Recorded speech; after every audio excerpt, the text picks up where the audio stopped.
Yeah, we back. We back. Now, today we're going to be talking about General Michael Langley, 4-star general in the U.S. Marines. He has admitted that the United States military's counterterrorism efforts on the African continent has been a failure. In no uncertain terms, he has admitted this in front of the entire world. Now, take a look up on the screen. The number of terrorists in Africa increased tenfold in 15 years, according to an American general. General Michael Langley, the head of the United States Africa Command, has sounded a worrying alarm. The number of terrorists present on the African continent has seen a dramatic increase over the last 15 years. According to his figures, in 2008, only 4% of the world's terrorists operated in Africa. This figure is now 40%, a tenfold increase in the span of 15 years. Now, I just want to say, salute to General Langley. I'll say he's very honest. He's one of the more honest diplomats that we have in politics.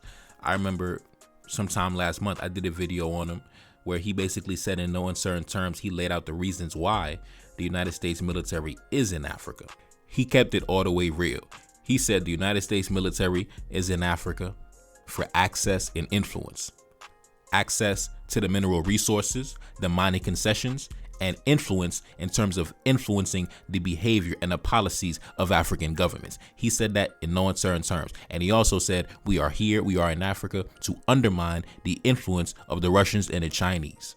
He did not say that the United States military is in Africa for the economic prosperity and the safety of African people. They don't care about that. That is not on the agenda.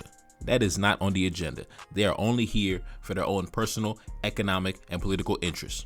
And I respect General Langley for his honesty, because that's something that we don't get very often, right? Even in this case, for him to admit that under the supervision of the United States military, since 2008, terrorism has skyrocketed on the African continent.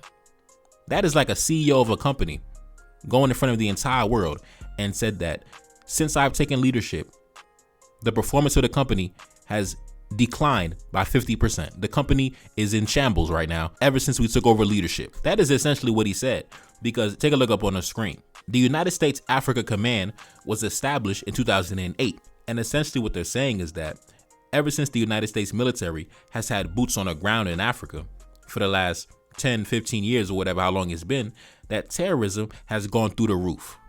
So now we have a lot of questions to ask. I have to call into question the so-called military capability and the military capacity of the United States military. And obviously, I'm not the only one that feels this way, because in recent months, we've seen that there are certain West African governments that have severed ties with the United States military and told them to get the hell up out the country. You serve no purpose. You are useless. What are you doing here? You're taking up space. And that was also the same pretext used for certain governments to kick the French out the country. So when you see certain nations moving away from the traditional Western partners, as they call themselves, and shopping around to different weapon suppliers and getting weapons from different nations, it's because the so-called traditional Western partners have proven themselves to be incompetent. They say they're here to fight terrorism and we want to keep the African continent safe. But ever since you've been here, it's become an infestation of terrorists. So what purpose do you really serve? And last week I did a story about how the British Army got exposed, where you had thousands of women in Kenya, black women in Kenya, saying that they were sexually exploited and sexually assaulted by the British troops that were training in the region. And you already know when it comes to these French troops and these American troops, it ain't no different. So you come to the country and set up shop under the pretext of providing military assistance and military training and terrorism surveillance and counterterrorism efforts and all this nonsense. Meanwhile, the terrorists have begun to really flex their muscle right under your nose. Right under your nose, the terrorists have flexed their muscle, have gained power and leverage in territory right under your nose as you had boots on the ground for over a decade. In fact, y'all remember that story I did a couple months ago? The United States military had a $5 million bounty on the head of an Islamic State commander. $5 million bounty. His name was Abu Huzaifa. They were searching for that dude for years. Couldn't find him for years. He killed like a bunch of American troops in Africa, right? This terrorist, he killed a bunch of American troops. They had a $5 million bounty on his head. They couldn't find him. As soon as they kicked the Americans out, the militaries of Mali, Burkina Faso, and Niger killed him within a month. He was dead within a month. So that really goes to show, we really got to call into question the so-called capacity of the American military, right? Are you really here to fight terrorism? Is that really the agenda? Of course not. It's not on the agenda.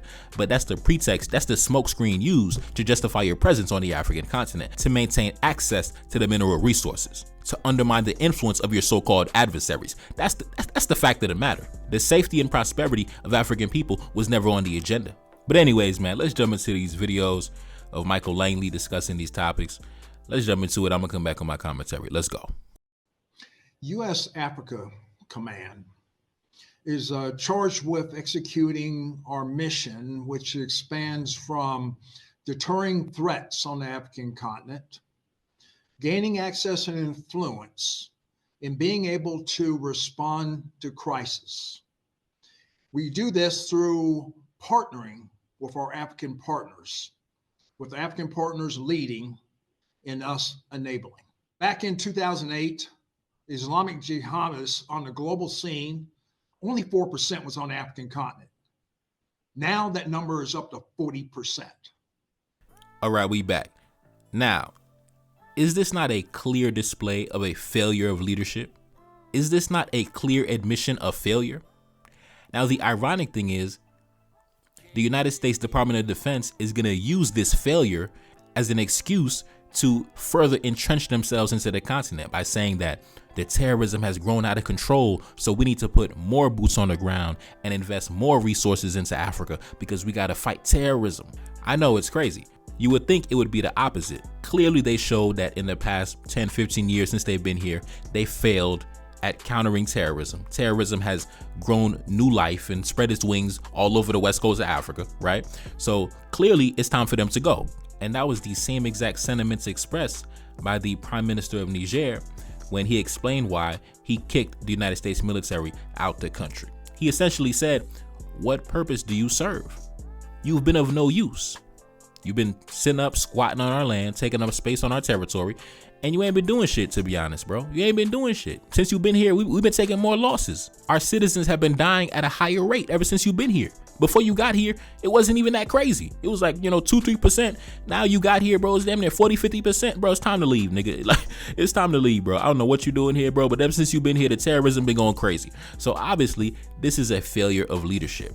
Like I said before, if I took a leadership role at a company and the sales in the company declined by 50%, obviously, it's time for me to step down. Obviously, I can't run a company to the highest degree, and I got to go back to the drawing board.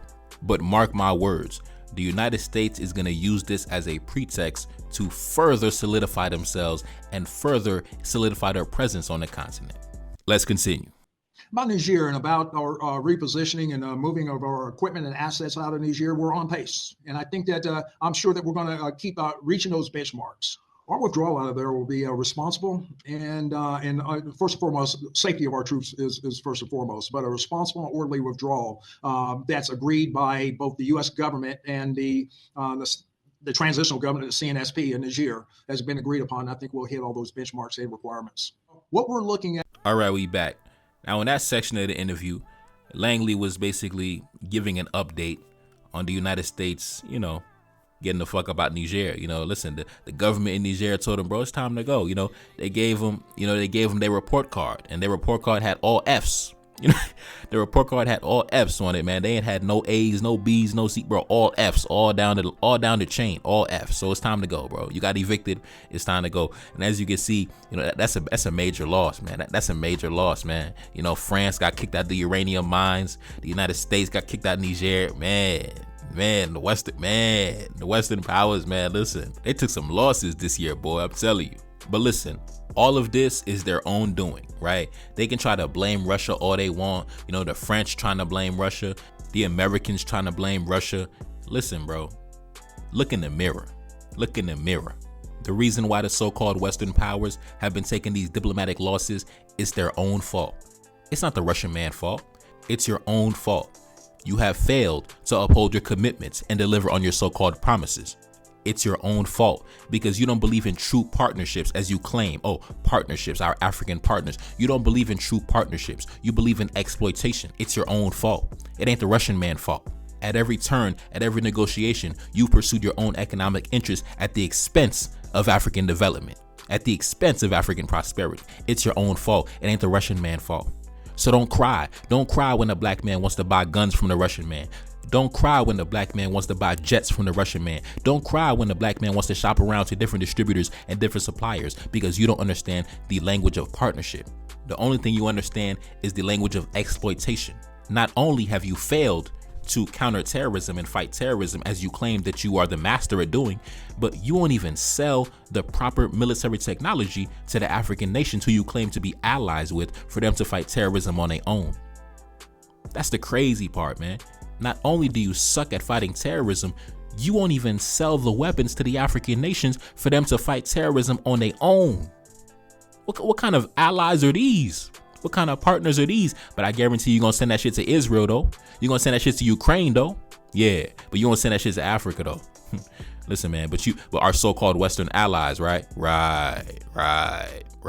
Listen, man. But the other man talking about he got drones, he got jets, he got all type of shit. He got all type of shit. You know what I'm saying? So listen, bro. Listen, make better deals, you get better results, man. But anyways, before I get out of here, let's take a look at some of the reactions on social media. This brother said, "You have been monitoring since 2008 and terrorism has increased. So you are complicit in terrorism in the Sahel because silence in the face of a crime leads to responsibility for the crime committed." I agree. This person said, "What use does Africa get from the fact that a country with overwhelming military capabilities is content to monitor terrorists without annihilating them and claiming to be a friend of Africans? In which civilization do we calmly watch our friends being massacred?" Man, listen, man. I don't gotta say nothing else. And then the United States has the nerve to trot out this bald head black man as the representative. This shit is so crazy. Man, listen, man. It's a boy Neferkari, that's Celine back in the building. Yes, indeed. Cash App in the description. Support the album, man. Support the album. Peace. No. Feel like I'm 75. Know that your team be full of them traders. You know that can never be mine. I'm grabbing a thought when I drive. I'm back in my zone and we on. She said that she ready to come be my wife. Yeah, hoping I don't do her wrong. I gave her my word and it's bond. I'm whipping the best like a lamb. I'm eating no chicken and lamb. Accustomed to call me the man. I never be up on the gram. I'm keeping that way undercover. She want me to tell her I love her. I told her I'm breaking the rules. I told her we making the news. Back in my city, they loving me. Standing alone, I'm 100 deep. Enemy plotting and still in reach. They try to make sure that we underneath. Trying to make sure that we never make it. Coming for power, come get acquainted. Coming for everything that I wanted. Feeling like Drake, but I really wrote it. Feeling like Kendrick, I'm checking names. Gotta roll up while I go insane. Got so much stress, I been gained weight. Stuffing these racks in this Louis case. One thing for certain, I'm about to check. Keep it 100 and nothing less. Stick with the family since day one. Had to stay down till my day come. Had to stay down, but I'm never patient. Hop on the mic and I'm motivated. Hop on the mic and I drop a classic. Haters can't see me, they copping glasses. Back in the studio making magic. Got a new tape and it's in production. Back on my business, I got a budget. Staying low key when I'm out in public. Feel like I'm 75.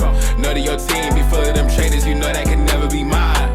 I'm grabbing a thought when I drive. I'm back in my zone and we on. She said that she ready to come be my wife. Yeah, hoping I don't do her wrong. I gave her my word and it's bond. I'm whipping the best like a lamb. I'm eating no chicken and lamb. Accustomed to call me the man. I never be up on the gram. I'm keeping that way undercover. She want me to tell her I love her. I told her I'm breaking the rules. I told her we making the news.